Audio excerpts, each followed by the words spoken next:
ہمارے گاؤں میں وقت ٹھہرا ہوا تھا جہاں بچیاں کبھی کبھار ٹھیلتی تھیں، ہنستی تھیں، دوڑتی تھیں، وہیں ایک دن اچانک سب خاموش ہو جاتا تھا۔ کوئی بات نہیں کرتا تھا کہ کیا ہو رہا ہے، بس ایک دن ماں کہہ دیتی تھی، اب تم بڑی ہو گئی ہو۔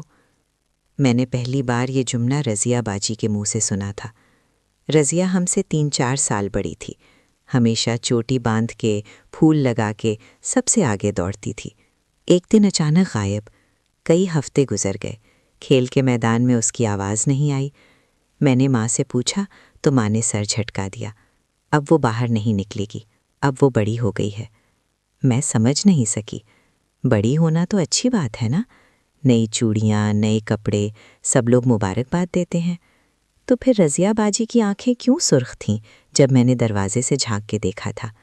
وہ چارپائی پر لیٹی تھی، چہرہ چادر سے ڈھکا ہوا، جیسے دنیا سے چھپ رہی ہو۔ پھر ایک دن ہمارے گھر بھی وہی رونق آئی۔ ماں نے نئے کپڑے نکالے، سرخ جوڑا جس پر چمکدار گجری لگا رکھی تھی۔ میں خوش ہو گئی، سوچا آج میری باری ہے، سب مجھے دیکھیں گے، تعریف کریں گے۔ شام کو عورتیں آنے لگیں، ہاتھوں میں تحائف، منہ پر مسکراہٹیں۔ گھر کو پھولوں سے سجایا گیا، گانے بجنے لگے، مگر عجیب سی بات تھی، کوئی مرد نظر نہیں آیا۔ باپو، چچا، بھائی سب غائب، جیسے یہ تقریب ان کی دنیا سے باہر کی ہو۔ میں کمرے میں لے جائی گئی، دائی بیٹھی تھی، اس کے ہاتھ میں کچھ چمک رہا تھا۔ ماں نے میرا ہاتھ پکڑا بہت زور سے، مت ڈرنا، بس تھوڑی دیر کی بات ہے۔ میں نے پوچھا، کیا ہو رہا ہے؟ کوئی جواب نہیں آیا۔ چارپائی پر لٹا دیا گیا، ہاتھ پاؤں باندھ دیے گئے۔ میں چیخی، مگر آواز گھر کی دیواروں سے باہر نہیں نکلی۔ دائی نے کہا، یہ سب کی بھلائی کے لیے ہے، اب تم پاک ہو جاؤ گی، اب تم شادی کے لائق ہو جاؤ گی۔ چاقو چمکا۔ درد اتنا شدید تھا کہ سانس رک گئی، آنکھوں کے سامنے اندھیرا چھا گیا۔ میں روئی، چیخی، مگر سب نے منہ موڑ لیا۔ ماں نے میرا منہ پکڑ کے دبایا، خاموش، یہ رسم ہے، سب گزرتی ہیں۔ جب آنکھ کھلی تو میں وہیں لیٹی تھی، جسم آگ کی طرح جل رہا تھا، خون بہہ رہا تھا، چادر سرخ ہو چکی تھی۔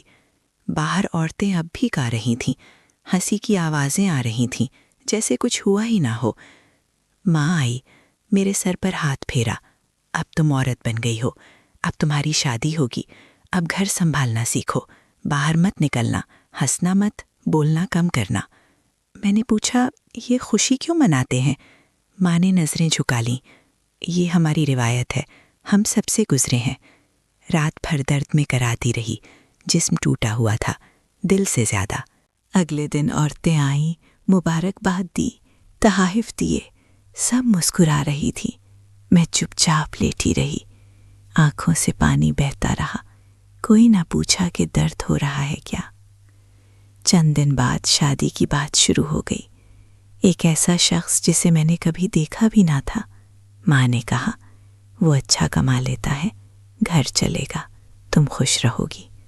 میں خاموش رہی، کیونکہ میری آواز اب گھر کی 4 دیواری میں قید تھی، کیونکہ میری ہنسی مر چکی تھی، کیونکہ میرا بچپن اسی چاقو کے نیچے دفن ہو چکا تھا۔ آج بھی جب گاؤں میں کوئی تقریب ہوتی ہے، گانے بجتے ہیں، تحائف آتے ہیں، تو میں دور سے دیکھتی ہوں، ایک نئی لڑکی بستر پر لیٹی ہوتی ہے، چہرہ سفید، آنکھیں خالی، اور عورتیں مبارکباد دے رہی ہوتی ہیں۔ میں سوچتی ہوں، اگر یہ خوشی ہے تو پھر یہ آنسو کیوں؟